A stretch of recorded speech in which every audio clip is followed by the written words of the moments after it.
ఓం శాంతి 21/10/2024 సాకార ఈశ్వరీయ మధుర మహావాక్యాలు.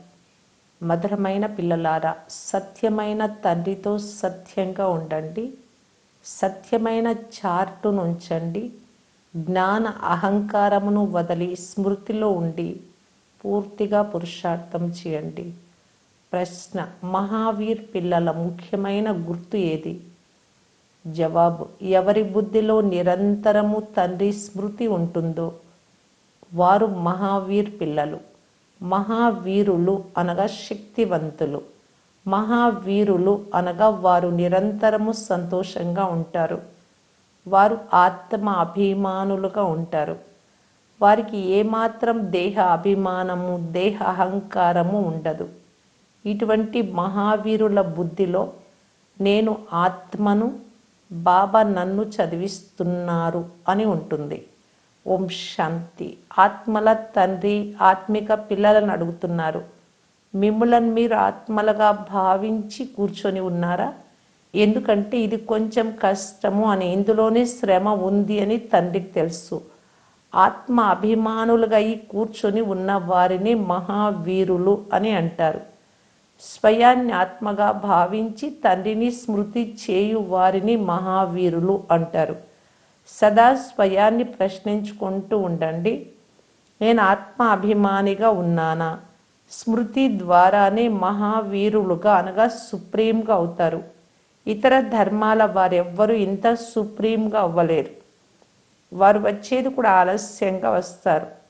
మీరు నెంబర్ అనుసారం సుప్రీంగా అవుతారు. సుప్రీం అనగా శక్తివంతులు లేక మహావీరులు. వారికి ఆంతరికంలో నేను ఆత్మను అనే ఖుషి ఉంటుంది. అంతేకాక సర్వాత్మల తండ్రి మమ్మలను చదివిస్తున్నారు అనే సంతోషం కూడా ఉంటుంది. కొంతమంది తమ చార్ట్ 25%, కొంతమంది 100% చూపిస్తారు అని కూడా తండ్రికి తెలుసు. కొంతమంది 24 గంటలలో అరగంట మాత్రమే స్మృతి ఉంటుంది అని అంటారు. కావున ఎంత శాతం అవుతుంది? మీపై మీరు చాలా గమనం ఉంచుకోవాలి. నెమ్మదిగా మహావీరులుగా అవ్వాలి. వెంటనే అవ్వలేరు, ఇందులో శ్రమ ఉంది. బ్రహ్మజ్ఞానులు, తత్వజ్ఞానులు స్వయాన్ని ఆత్మగా భావిస్తారు అని అనుకోకండి. వారు బ్రహ్మతత్వమును అనగా బ్రహ్మ ఉండే నివాస స్థానమునే పరమాత్మగా భావిస్తారు. స్వయాన్ని అహం బ్రహ్మస్మి అని అంటారు. ఇప్పుడు ఇంటితో యోగం చేయరాదు. ఇప్పుడు పిల్లలైన మీరు స్వయాన్ని ఆత్మగా భావిస్తూ ఉన్నారు. 24 గంటలలో మేము ఎంత సమయము స్వయాన్ని ఆత్మగా భావిస్తున్నాము అని మీ చార్టు చూసుకోవాలి. ఇప్పుడు మీరు ఈశ్వరీయ సేవ చేస్తున్నారు. ఈశ్వరీయ సేవలో ఉన్నాము అని పిల్లలైనా మీకు తెలుసు. తండ్రి కేవలం మన్మన భవనగా స్వయాన్ని ఆత్మగా భావించి నన్ను స్మృతి చేయండి అని చెప్తున్నారు అని అందరికీ తెలపండి.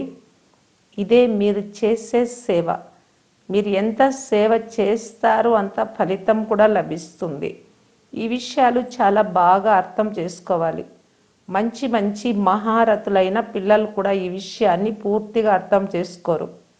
ఇందులో చాలా శ్రమ ఉంది. శ్రమ పడకుండా ఫలితం లభించదు. కొంతమంది చార్ట్ వ్రాసి పంపిస్తారు, కొంతమంది పంపరు. జ్ఞాన అహంకారం చాలా ఉంది. స్మృతిలో కూర్చొనే శ్రమ చెయ్యరు. ముఖ్యమైన విషయం స్మృతియేనని తండ్రి అర్థం చేస్తూ ఉన్నారు. నా చార్టు ఎలా ఉంది అని స్వయాన్ని పరిశీలించుకుంటూ ఉండాలి. ఎలా ఉందో నోట్ చేసుకుంటూ ఉండాలి. చార్టు వ్రాసే పురుసత్తే లేదు అని చాలామంది అంటూ ఉంటారు. స్వయాన్ని ఆత్మగా భావించి పరమాత్మను స్మృతి చేయడమే ముఖ్యమైనది అని తండ్రి చెప్తున్నారు. ఇక్కడ స్మృతిలో కూర్చున్నప్పుడు కూడా మధ్యలో నేను ఎంత సమయము స్మృతిలో ఉన్నాను అని స్వయాన్ని ప్రశ్నించుకోండి. ఇక్కడ కూర్చున్నప్పుడు మీరు స్మృతిలోనే ఉండాలి. చక్రం తిప్పినా పర్వాలేదు, మనం బాబా వద్దకు తప్పకుండా వెళ్ళాలి. పవిత్రులై సతో ప్రధానంగా వెళ్ళాలి. ఈ విషయాన్ని చాలా బాగా తెలుసుకోవాలి. చాలామంది వెంటనే మర్చిపోతారు. తమ సత్యమైన చార్టును తెలిపించరు. ఇలాంటి మహారథులు చాలామంది ఉన్నారు. సత్యం ఎప్పుడు చెప్పరు. అర్ధకల్పం అసత్య ప్రపంచము కొనసాగినందున అసత్య సంస్కారము ఆంతరికంలో గట్టిపడిపోయింది. ఇందులో కూడా సాధారణంగా ఉండేవారు వెంటనే చార్టు వ్రాస్తారు. స్మృతి యాత్ర ద్వారా మీరు పాపాలను భస్మం చేసుకొని పావనం అవుతారు అని తండ్రి చెప్తున్నారు. కేవలము జ్ఞానము ద్వారా పావనంగా అవ్వలేరు. స్మృతి యాత్ర ముఖ్యమైనది. మిగిలింది ఎంత ఉన్నా ఏం లాభం? మీరు పిలిచింది పావనంగా అయ్యేందుకే. పావనంగా అవ్వాలి అంటే స్మృతి చెయ్యాలి. ప్రతి ఒక్కరూ సత్యంగా తమ తమ చార్టు తెలపాలి. ఇక్కడ మీరు 35 గంట కూర్చున్నప్పుడు నేను ఎంత సమయం స్వయాన్ని ఆత్మగా భావించి తండ్రి స్మృతిలో ఉన్నాను అని స్వయం పరిశీలించుకోవాలి. 35 అంటే 3/4 గంట. చాలామంది సత్యం చెప్పేందుకు సిగ్గుపడతారు. తండ్రికి సత్యం చెప్పరు. వారు సేవను గురించిన సమాచారం, ఇది చేశాను, ఇంత సేవ చేశాను, ఇంతమందికి అర్థం చేయించాను అని తెలుపుతారు. కానీ స్మృతి యాత్రను గురించిన చార్టు వ్రాయరు. తండ్రి చెప్తున్నారు, స్మృతి యాత్రలో లేనందునే మీ బాణం ఎవ్వరికీ తగలదు. జ్ఞాన ఖడ్గంలో స్మృతి అనే పదును నింపుకోరు. జ్ఞానమేమో వినిపిస్తారు.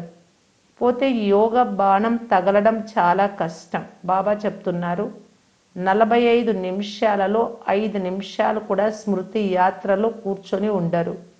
స్వయాన్ని ఆత్మగా భావించి ఎలా స్మృతి చేయాలో వారికి అర్థం కాదు. చాలామంది మేము నిరంతరము స్మృతిలో ఉంటాము అని అంటారు. బాబా చెప్తున్నారు, ఈ స్థితి ఇప్పుడే రాదు. నిరంతరము స్మృతిలో ఉంటే ఇప్పటికీ కర్మాతీత స్థితి వచ్చేయాలి. జ్ఞాన పరాకాష్ఠ అందుకొని ఉండాలి.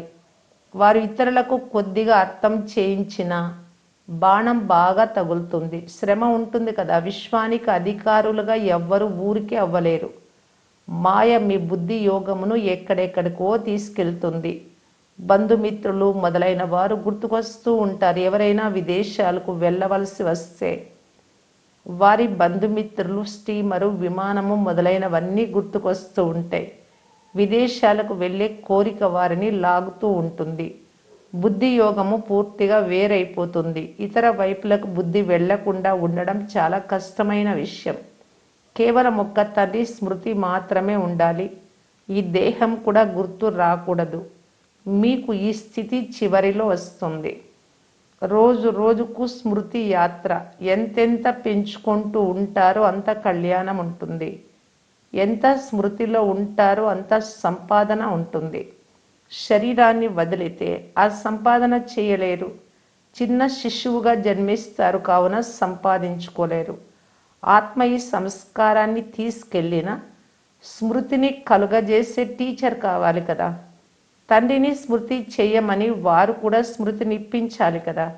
తండ్రి స్మృతి ద్వారా మాత్రమే పావనంగా అవుతారు అని మీకు తప్ప మరెవ్వరికీ తెలియదు. వారు గంగా స్నానమే శ్రేష్టమని అనుకుంటారు. అందువలన గంగా స్నానమే చేస్తూ ఉంటారు. ఈ బాబా ఇవన్నీ అనుభవించిన వారే కదా. ఇతడు అనేక మంది గురువులను ఆశ్రయించాడు. బ్రహ్మబాబా మనుషులు నీటితో స్నానం చేసేందుకు వెళ్తారు, గంగలో మునగాలి అని.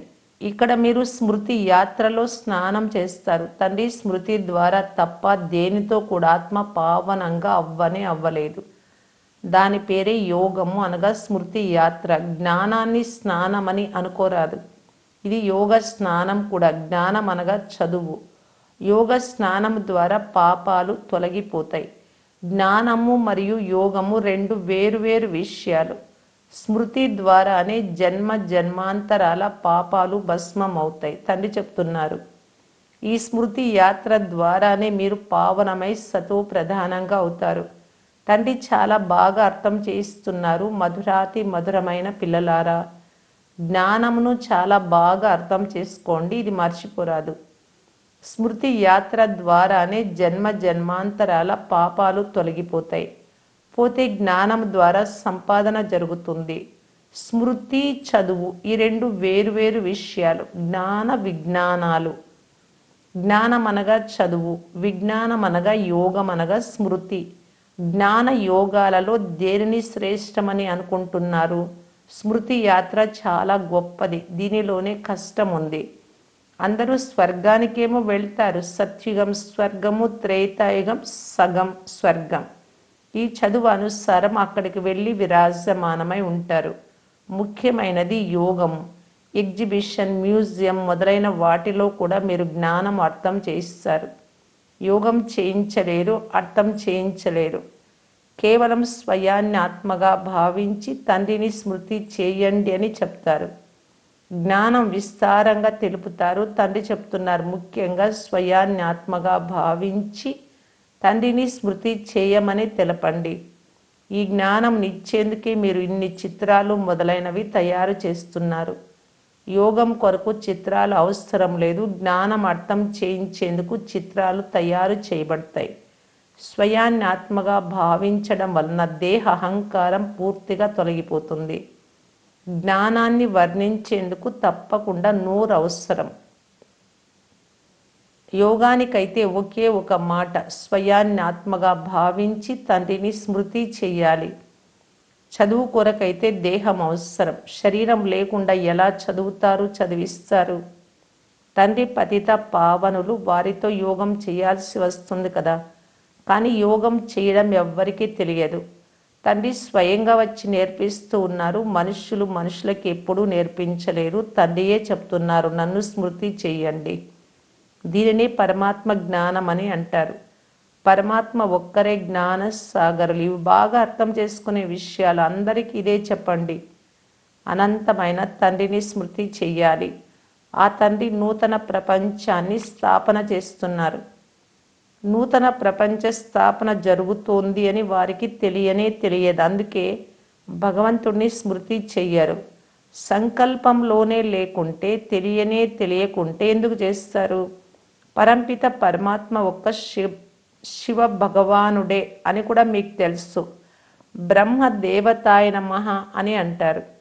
తర్వాత శివుణ్ణి శివ పరమాత్మాయ నమః అని అంటారు. ఆ తండ్రి అత్యంత శ్రేష్టమైన వారు. కానీ వారెవరో కూడా తెలియదు. రాయి రప్పలలో ఉంటే నమస్కారం ఎవరికి చేస్తున్నారు? అర్థరహితంగా మాట్లాడుతూ ఉంటారు. ఇక్కడ మీరు శబ్దం నుండి దూరంగా వెళ్ళాలి అనగా నిర్వాణధామము, శాంతిధామానికి వెళ్ళాలి. శాంతిధామము సుఖధామము అని అంటారు. అది స్వర్గధామం. నరకమును ధామము అని అనరు. పదాలు చాలా సులభం. క్రైస్తవ ధర్మం ఎంతకాలం కొనసాగుతుందో కూడా వారికి తెలియదు. క్రీస్తుకు 3000 సంవత్సరాల క్రితం స్వర్గం ఉండేది అని కూడా అంటారు. అనగా దేవీ దేవతల రాజ్యం ఉండేది. ఆ తర్వాత 2000 సంవత్సరాలు క్రైస్తవ ధర్మం. ఇప్పుడు మళ్ళీ దేవతా ధర్మం రావాలి కదా. మానవుల బుద్ధి ఏమాత్రం పని చెయ్యదు. డ్రామా రహస్యము తెలియని కారణంగా ఎన్నో ప్లాన్లు చేస్తూ ఉంటారు. ఈ విషయాలు పెద్ద వయస్సు కల వృద్ధ మాతలు అర్థం చేసుకోలేరు. ఇప్పుడు మీ అందరిది వానప్రస్థ స్థితి అని తండ్రి అర్థం చేయిస్తూ ఉన్నారు. శబ్దం నుండి దూరంగా వెళ్ళాలి. వారు నిర్వాణ ధామానికి వెళ్ళారు అని అంటారు, కానీ ఎవ్వరూ వెళ్ళలేదు. పునర్జన్మ తప్పకుండా తీసుకోవాల్సిందే. వాపస్ ఎవ్వరూ వెళ్ళలేరు. వానప్రస్థంలోకి వెళ్ళేందుకు గురువుల సాంగత్యం చేస్తారు. వానప్రస్థ ఆశ్రమాలు చాలా ఉన్నాయి. మాతలు కూడా చాలా మంది ఉన్నారు. మీరు వెళ్ళి అక్కడ కూడా సేవ చేయండి. వానప్రస్థం అంటే ఏమో మీకు తండ్రి కూర్చొని అర్థం చేయిస్తూ ఉన్నారు. ఇప్పుడు మీరు వానప్రస్థులు. ప్రపంచమంతా వానప్రస్థులే.